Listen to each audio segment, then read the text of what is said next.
Atas lantaran tersebut, maka dah berjanji dah kan.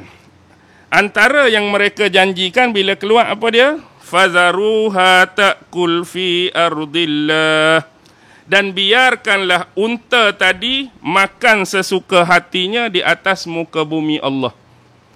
Wala tamassuha bisu'in, dan janganlah sesekali kamu mengganggu dia. Kamu minta bukti ni.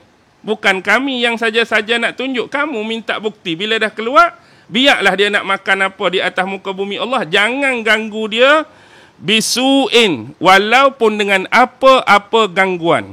Fayakhudzakum azabun alim. Kelak kalau kamu ganggu atau buat apa-apa dekat unta ni, kamu akan ditimpa azab yang pedih. Azab yang pedih. Baik. Bila unta ni dah keluar, antara perjanjian, dia buat bergilir-gilir. Satu hari tu kena bagi unta ni makan, kena bagi unta ni minum daripada sumber air mereka. Unta ni nak pergi makan lembah tu, biar. Unta ni nak berjangkit ke lembah lain, dia nak makan, biar. Jangan ganggu dia. Dia nak minum daripada sumber-sumber ataupun telaga-telaga kamu, biar dia minum. Kamu tak boleh. Bila pula hak kamu bolehnya? Esok. Esok giliran kamu dengan ternakan kamu. Kamu boleh ambil sumber air macam biasa. Kamu boleh bagi minuman-minuman kepada ternakan-ternakan dan gembalaan kamu. Hari ketiga, bagi kat unta tu balik. Hari keempat kamu. Seolah-olah macam gilir-menggilir. Jadi, bab pembahagian dan penggiliran ni Allah sebut dalam dua surah lain. Pertama, tuan-tuan boleh cek surah Al-Qamar ayat 28 dan surah Asy-Syu'ara ayat 155. Al-Qamar 28 dengan Syu'ara 155 ada kes pembahagian dan penggiliran tentang unta Nabi Saleh dengan kaum dia Samud. Jadi ada di antara mereka yang bertanya, tak apalah time kami guna tu kami boleh gunalah, kami boleh makan, kami boleh minum. Time unta guna tu, time kami nak minum nak ambil kat mana? Sebab time unta guna tak boleh ganggu dia. Kami pun mestilah dahaga ke apa ke. Dia kata kamu boleh ambil daripada perahan susu unta tu. Jadi ikut suka kamu. Hari unta tu kamu boleh perah semahu-mahunya. Wak mari 10 tin. Perah 10 tin pun go on lah. Wak mari banyak bekas pun bubuhlah. Sepuas hati kamu. Jadi lama kelamaan tak selesa lah. Beriman dengan pura-pura, berjanji dengan pura-pura ni tak selesa. Tambah lagi, unta Nabi Saleh ni unta yang besar. Karakter dia menarik. Perwatakan dia ni jenis orang Arab ni, dia memang dah terbiasa dengan unta. Jadi unta hak keluar tu, unta yang memang mereka tak pernah tengok unta sebaik tu. Dengan kita kata kalau ambil susu galuh keturunan unta ni mari mana dengan colornya yang cantik, bulunya yang cantik, perwatakan yang cantik, unta yang tak pernah mereka tengok. Sebab digambarkan dalam tafsir, kalau unta ni lalu lari habis ternakan mereka. Contoh ada lembu duk makan, lalu unta ni lari habis lembu. Ada kambing duk makan, lalu unta ni habis lari hak lain. Itu salah satu yang mereka jadi tak best. Macam kita orang Gedebel lah. Kalau Kelantan orang Gedebel tak. Masuk kampung. Orang kampung tengok kita masuk tu. Lari dah. Buka jalan dah. Macam cerita Piramli. Kalau pendekar tak payahlah. Jenis jahat-jahat. Kalau pakai mata satu tu. Satu kaki letak atas kursi tu. Semua keluar daripada restoran tak ada lagi zaman tu. Orang panggil kedai kopi lah tak. Semua keluar kedai kopi. Orang lari pun. Baru nak makan mi rebus tu lari dah. Tinggal dia seorang. Nak cakap macam tu lah. Nak bagi mudah nampak. Jadi menyebabkan takut. Okey, bila takut tu jadi tak selesa.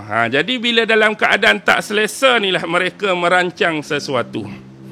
Jadi rancangan mereka ni bakal merosakkan masa depan mereka sendiri. Bahkan kehidupan mereka. Baik, apa yang mereka nak buat? Mereka nak buat apa tuan-tuan? Mereka merancang nak bunuh unta tu. Nak bunuh unta tu. Dalam tafsir Ibn Katsir dia sebut satu riwayat daripada Imam Qatadah. Imam Qatadah mengatakan telah sampai satu berita kepadaku bahawa sebelum benar-benar terjadi pembunuhan unta tu, ada seorang lelaki ni, dia berkeliling di antara kampung ke kampung. Maksudnya, dia keliling kampung ni, dia pergi rumah orang tu, dia pergi rumah orang ni, nak tanya pandangan dan pendapat. Rumah pula bukan rumah orang beriman lah, confirmnya. Rumah orang-orang hak jenis lawan ni. Pi rumah orang tu tanya, lagu mana ni unta ni? Serabut perut dah kita, serabut pedai dah dengan unta ni. Nak buat lagu mana? Apa pandangan hang? Kawan ni cakap gini. Dia pi pula tu. Apa pandangan hang unta ni? Jadi kesimpulan daripada hak dia round dan pandangan ramai tu, suruh buat apa kat unta tu? Suruh bunuh unta tu. Jadi satu yang besar ni. Kalau bunuh apa jadi? Allah dah sebut ni. Fayakhuzakum azabun alim. Kamu akan ditimpa azab yang pedih. Tapi kufur punya pasal, ingkar punya pasal, apa nak jadi? Jadilah. Maka dia bukan saja ambil pendapat geng lelaki, bahkan geng perempuan pun dia ambil pendapat. Geng perempuan duduk dalam kemah-kemah tertentu, dia ambil pendapat. Baik, ketika mereka berbincang dan bermesyuarat tu, dalam tafsir naik dua nama. Seorang perempuan, nama dia ialah Unaizah. Unaizah binti Ghanam bin Mijlas. Siapa dia Unaizah ni? Unaizah dikatakan seorang wanita yang tua, dah berumur, tetapi sangat kafir dan menentang dakwah Nabi Allah Saleh. Unaizah ni dikatakan memiliki ramai anak perempuan. Dan takdir yang Allah bagi pada dia, semua anak perempuan dia lawa-lawa, cantik-cantik, comel-comel. Jadi satu kita panggil apa? Kelebihan, advantage kepada dia untuk mengumpan kepada bakal pembunuh unta tu. Maksudnya lagu mana? Siapa berani bunuh unta ni, aku akan bagi anak perempuan aku. Dia boleh pancing, dia boleh umpan dengan kelebihan hak dia ada. Dia ni siapa sebenarnya? Dia adalah isteri kepada orang pertama yang cegah daripada manusia lain beriman tadi. Hak kita sebut 3 orang, hak duk halang orang. Hak nombor 1 tu, Zu'ab bin Amir bin Labid. Dialah isteri kepada Zu'ab bin Amir bin Labid. Tu pertama, Unaizah.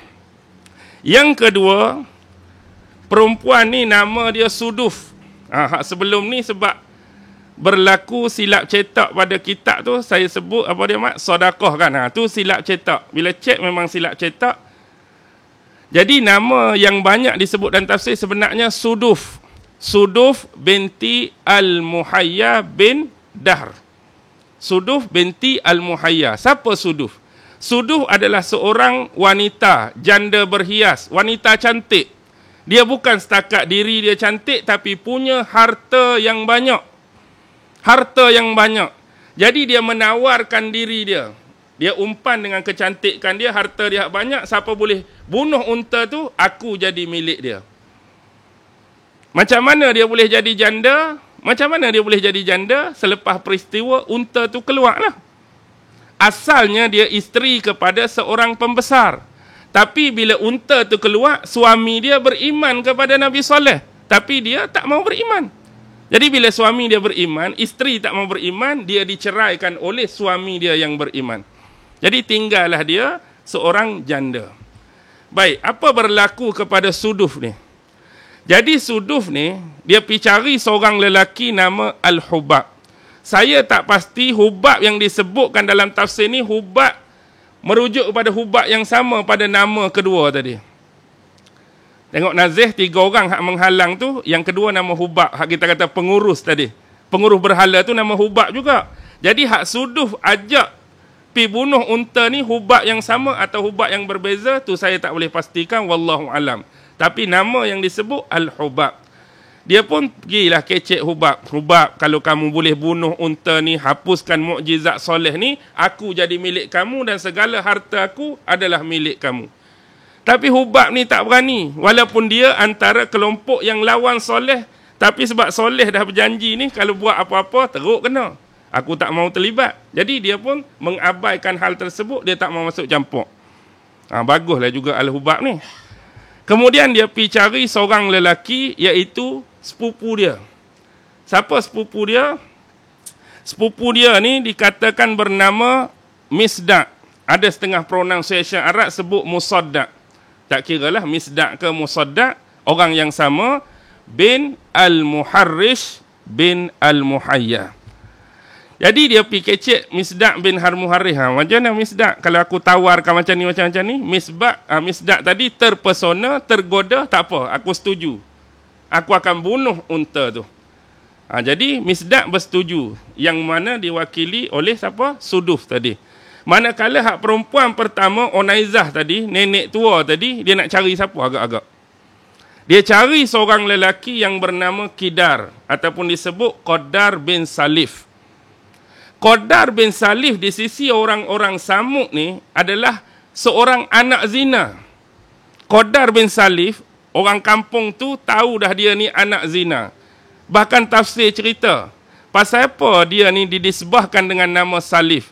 Kalau secara bahasa, Qadar bin Salif, Qadar anak kepada Salif. Tapi orang kampung tu tahu sejarah ibu dia. Yang mana ibu Qadar ni, sebelum kahwin dengan Salif tu, dia ada kekasih gelapku. Main kayu, bukan main kayu tiga sebab dia tak kahwin lagi. Kira jenis berzina lah. Jadi berzina dengan seorang lelaki yang bernama Sahyat. Jadi bila dia berzina dengan Sahyat, mengandung. Masa tu Sahyat tinggalkan dia. Dalam ketika dia mengandung, mari Salif tadi kahwin dengan dia.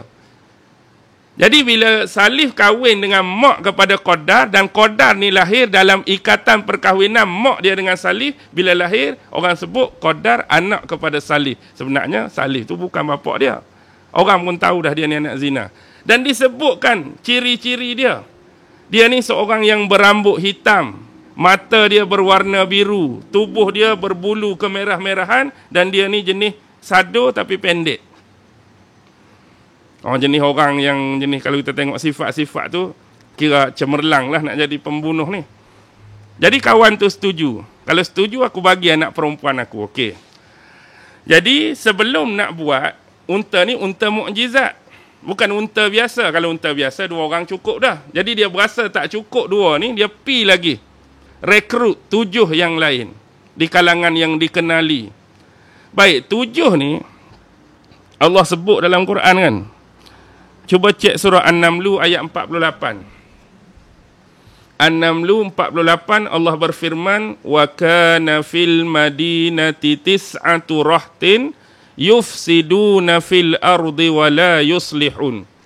Wa kana fil madinati, dalam tafsir sebut ai Madinati Samud, bandar Samud, Madinah tu. Kemudian tis'atu rahtin ai tis'atu nafar, 9 orang lelaki. Yufsiduna fil ard, yang suka melakukan kefasadan dan kerosakan di atas muka bumi, wa la yuslihun, dan mereka tak buat pun kebaikan. Jadi 9 ni siapa? 2 campur 7 hak lain. Tetapi bila kita rujuk tafsir-tafsir, dia ada sedikit perbezaan. Antara nama yang diberi 7 orang ataupun 9 campur 2 tu, nombor 1 Da'ma. Da'ma. Yang kedua Da'im. Yang ketiga Hirma. Yang keempat Huraim. Huraim. Yang kelima Dabun. Da alif ba. Dabun. Yang keenam Riyab. Yang ketujuh, cukup dah ke? 6. Da'ma, Da'im, Hirma, Huraim. Yang kelima Dabun. Yang keenam Riyab. Yang ketujuh Sawab. Sawabun. Yang ke-8 Mista'.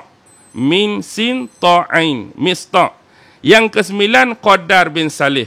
Kalau kita ambil 9 nama ni, nama siapa yang hilang? Musaddaq tadi tak ada, seolah-olah. Jadi untuk tafsir Al-A'raf ayat 77, nama Musaddaq naik. Tapi tafsir An-Naml ayat 48, hilang nama Musaddaq, yang ada cuma nama Qadar. Apapun itulah himpunan, lebih kurang tentang 9. Tis'atu rahtin dalam ayat tadi. Baik, apa yang mereka nak buat? Misdaq dengan Qadar ni, dia akan gunakan laluan yang berbeza. Maksudnya laluan ni pun unta akan guna, laluan ni pun unta sering guna. Jadi dua-dua ni pasang perangkap di tempat yang berbeza. Jadi bila unta ni lalu, kebetulan unta ni lalu kawasan perangkap yang dipasang oleh Misdaq tadi, ataupun Musaddaq. Bila kena perangkap ni, terlekat kat perangkap tadi, Musaddaq ni dia panah. Bila panah, bidikan anak panah dia tu kena kat mana? Bidikan anak panah dia kena pada betis. Betis unta tu menyebabkan unta tu rebah. Bila unta tu rebah, marilah Qadar bin Salif tadi. Mula-mula Qadar bin Salif ni dia tetap di belakang. Tetap di belakang menambahkan kelukaan pada unta tu, menyebabkan unta tu rebah. Unta tu kita kata Dah satu kena panah dah kalau macam orang. Kena panah dah. Yang kedua kena tetak pula. Jadi dalam keadaan nazak tu, dia pesan kepada anak dia. Bagaimana pesanan dia, bentuk komunikasi dia, wallahu alam lah. Tafsir sebut, pesan suruh anak dia lari.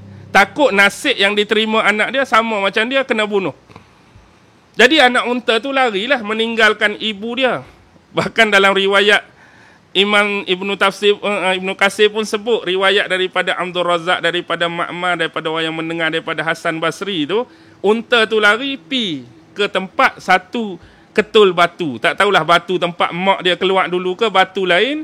Jadi di situ seolah-olah dia berbicara. Bahkan disebut kalimah tu, ya Tuhan, di manakah ibuku?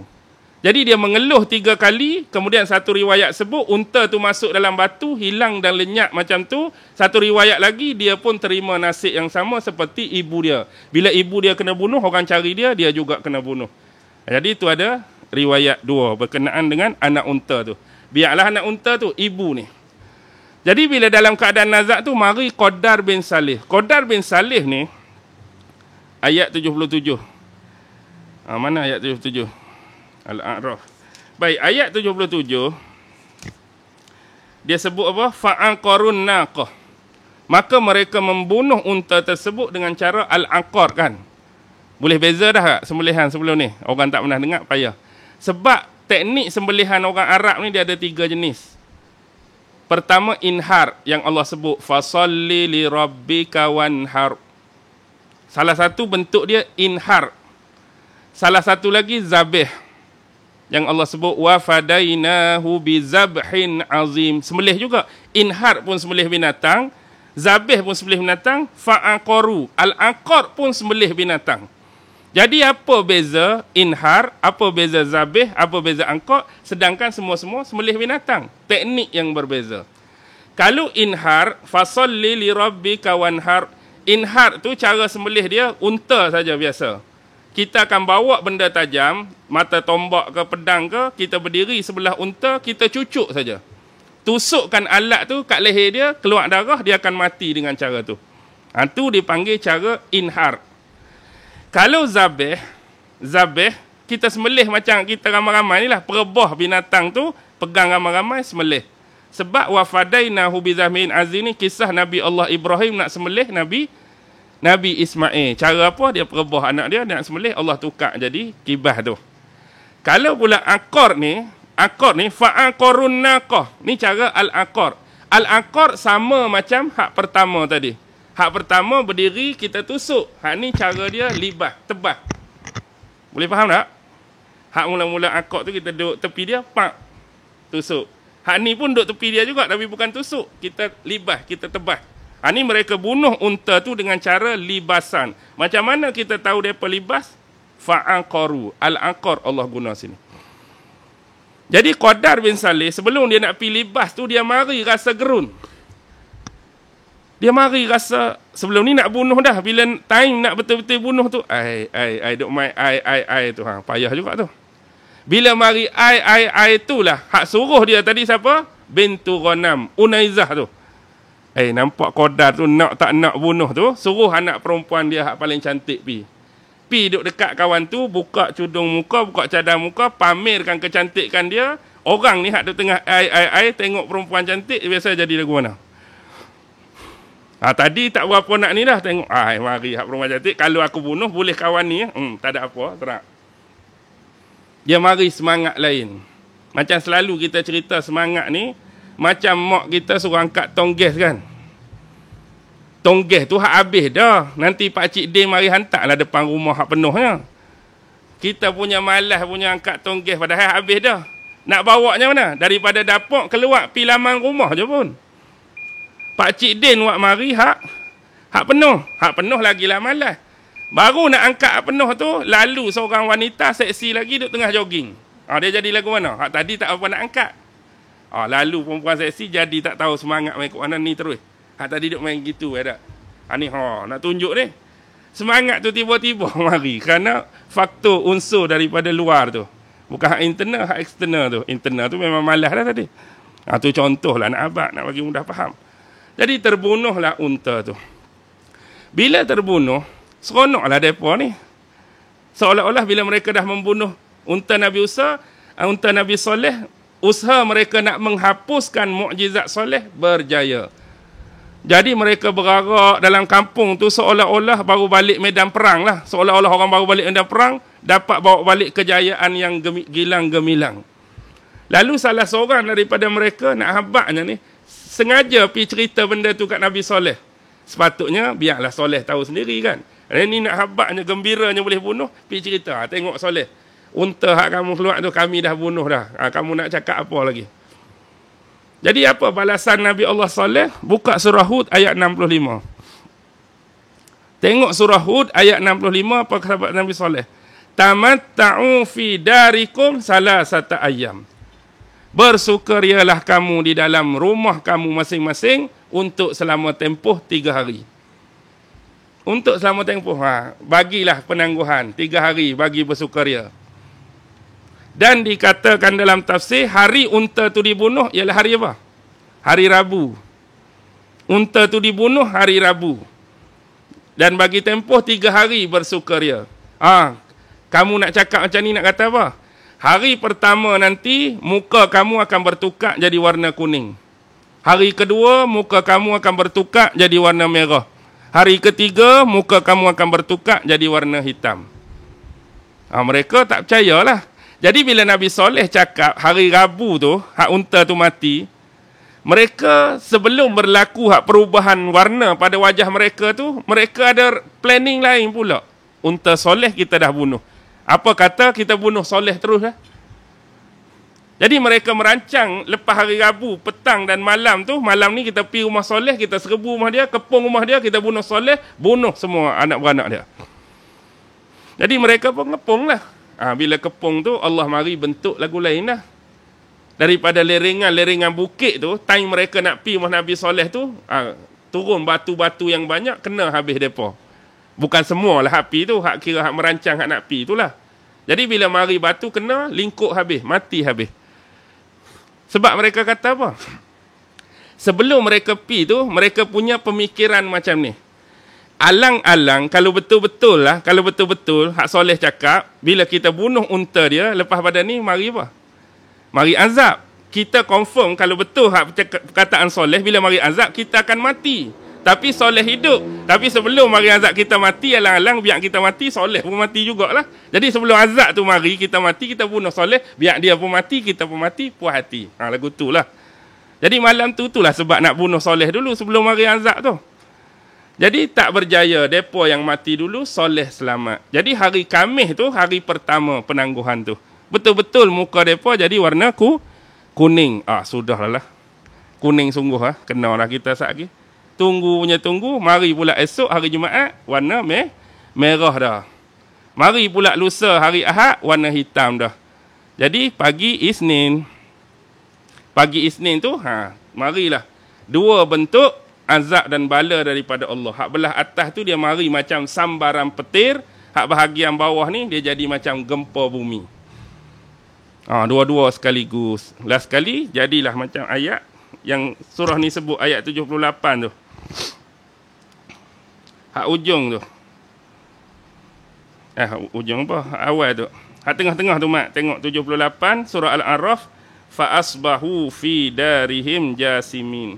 Maka bergelimpanganlah mayat-mayat mereka di dalam rumah masing-masing. Ambil hak tengah tu sikit. Ayat tu fa akhadhathumur rajfatu tu fa asbahu fi darihim jasimin. Bergelimpanganlah mereka, mati semua. Jadi bila mari azab Allah, inilah peringatan untuk kita. Bila azab Allah mari, dia tak kenal siapa dah. Budak kecil pun dia kena, remaja pun kena, dewasa pun kena, orang tua pun kena. Lepas tu dia tak kira jantina. Bukan kata azab Allah ni lelaki kena, perempuan tak kena. Perempuan kena, lelaki pun kena. Baik.